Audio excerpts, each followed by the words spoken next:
This is the day the Lord has made. I will rejoice and be glad in it.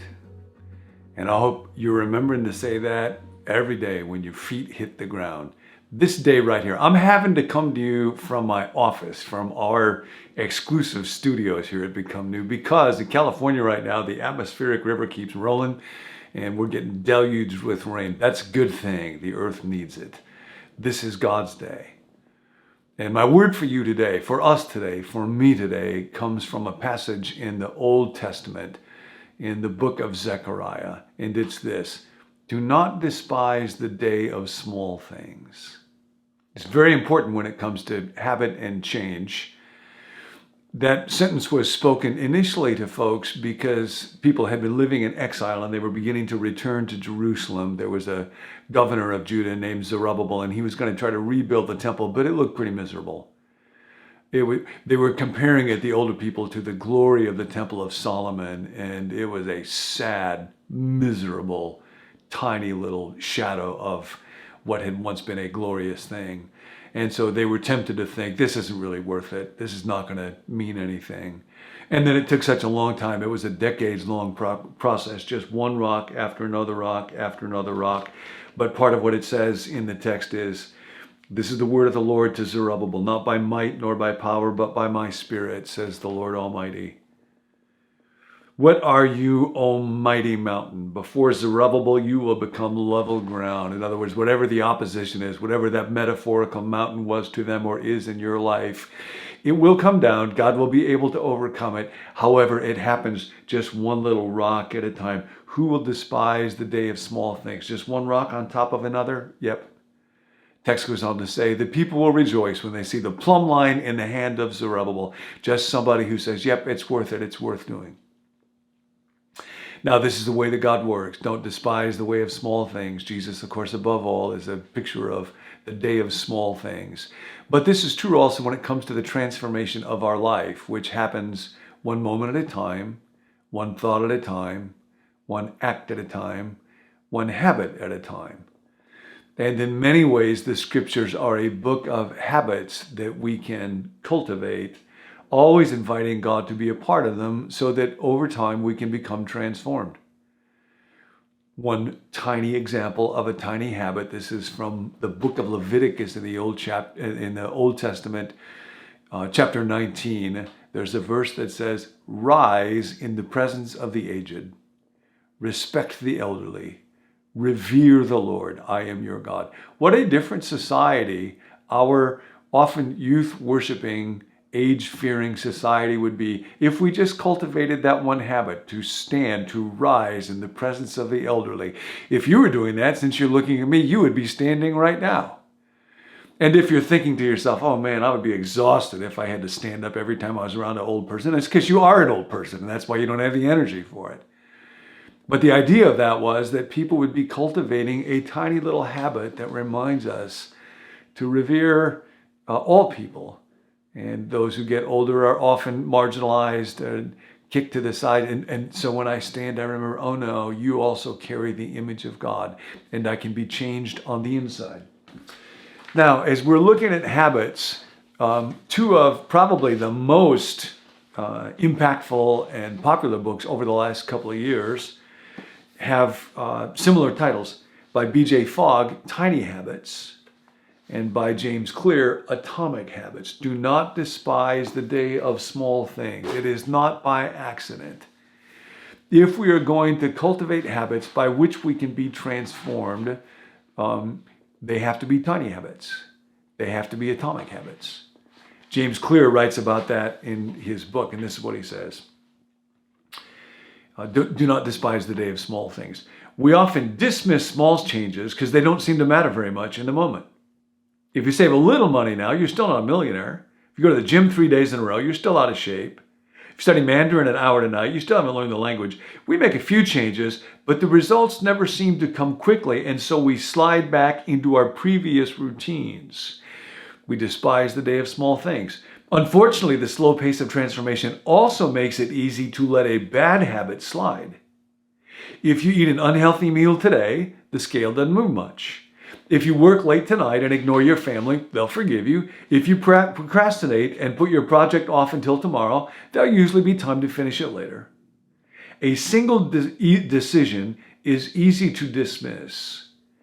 But when we repeat what he calls 1% errors day after day, by replicating poor decisions, duplicating tiny mistakes, rationalizing little excuses, our small choices compound into toxic results. It's the accumulation of many missteps. So then he goes on to write this: habits are like the atoms of our lives. Each one is a fundamental unit that contributes to your overall improvement. At first, these tiny routines seem insignificant. Don't despise the day of small things, but soon they build on each other and fuel bigger wins that multiply to a degree that far outweighs the cost of their initial investment. They are both small and mighty. This is the meaning of the phrase atomic habits, a regular practice or routine that is not only small and easy to do, but also the source of incredible power, particularly above all when we invite God to be a part of it. Now, I'll mention what I was talking about in our last session. One of the areas where I've done this, it kind of fuels my spirit to have a clean office, but I always wrestle with this. I tend to be kind of messy. B.J. Foggs writes about how always our behaviors will be the interaction of motivation, how much do I want to do it, ability, how hard or easy is it to do, and then the presence of a prompt. And so what I found for myself was, if again, you think about this, think about this little graph right here. Whether or not something becomes a habit depends on how high or low is my motivation and how easy or hard is it to do. When I would think about cleaning my office at the end of the day, I wanted to do it, but it was hard to do because it just took too much time and I would feel like I gotta go, I don't have the time. So what I did was to make it tiny. Do not despise the day of small things. I can just put one book away. My goal is only that. Now that sounds insignificant, but see what happens is when you make the goal tiny and you're able to actually do it, it creates a little win. Here are the 3 barriers that have been keeping me from building habits in my life. I have been doing it wrong and it's not been clear to me till going through this together. So I'm super grateful for this. One learning is start small. See, the barrier is grandiosity. I want to change everything. I want to be a completely different person and have that happen overnight. And that lacks humility. It lacks reality. Humility is always just simply the recognition of reality.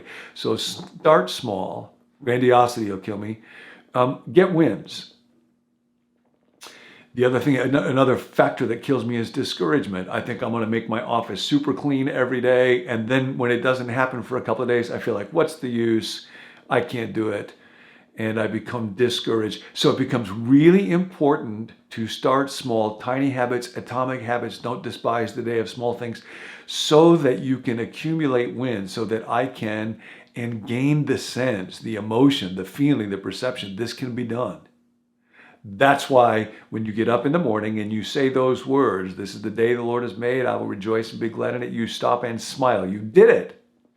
And I know it seems silly, it seems tiny, but we are tiny, silly people. And you will change more if you feel good than if you feel bad. And that leads to the third factor that will kill change in me and in you, which is self-condemnation. Grandiosity, that doesn't work. And then discouragement, and then self-condemnation. I couldn't do it. I'm not enough. I'm not adequate. I can't. There is now, therefore, no condemnation. And so approach your life, your behavior, when you're looking for change like a scientist. Be curious. Self-condemnation, although the evil one will tell you there's something spiritual or moral about that, self-condemnation is not an adequate fuel for life. And so to just simply look at my life the way that a scientist would in a laboratory and say, what works? And if this didn't work, then I'll try something different. Start small, get wins, be curious. Don't despise the day of small things. Here's a small thing for you today. In Psalm 143, the psalmist says, I meditate on the days gone by. I consider your works. I remember all that your hands have done. I stretch out my hands to you. There is a lawyer, Bob Goff, and he has one rule for his clients when they're in a deposition, a case that could be tense and easily lead to defensiveness, and that is they have to sit, usually a deposition, you're at a table with their hands palms up under the table. Yeah, it sounds like a silly thing, but there's something about our bodies. When we go like this, we get tense, we get defensive, we get stubborn, we try to cling. This is kind of a vulnerable posture. A lot of us are praying for the Buffalo Bills, Damar Hamlin, where his heart stopped. And the whole nation's been kind of looking at that. And somebody who's part of our little fellowship with the Withered Hand, Len Vandenbos, the chaplain of the Bills. And it's been amazing to watch Len work with, these remarkable athletes who seem so invulnerable, but then are reminded in a single second that we receive our lives like this. We are all vulnerable. So today, as you think about it, just don't despise the day of small things. Palms up. God, I reflect on the work of your hands. I receive from you what you have to give me. I will live today as I remember it right now with open palms of gratitude and humility so that I can become someone who loves you and others, because love is habit forming. Hi, I'm Tim. Thanks for joining us. You mean so much to us as a community, and we hope that this series helps you build some new habits in your life to help you grow spiritually one day at a time. And we want to hear from you throughout this series. If you have questions, you can put them in the comment box wherever you're watching, or you can email us or text us. And at the end of the series, we're going to sit down with John and talk about some of your questions. For more resources, you can visit becomenew.me. And to spread the word, you can hit subscribe, share this video with a friend, or give us a review on podcasts wherever you're listening. We'll see you next time.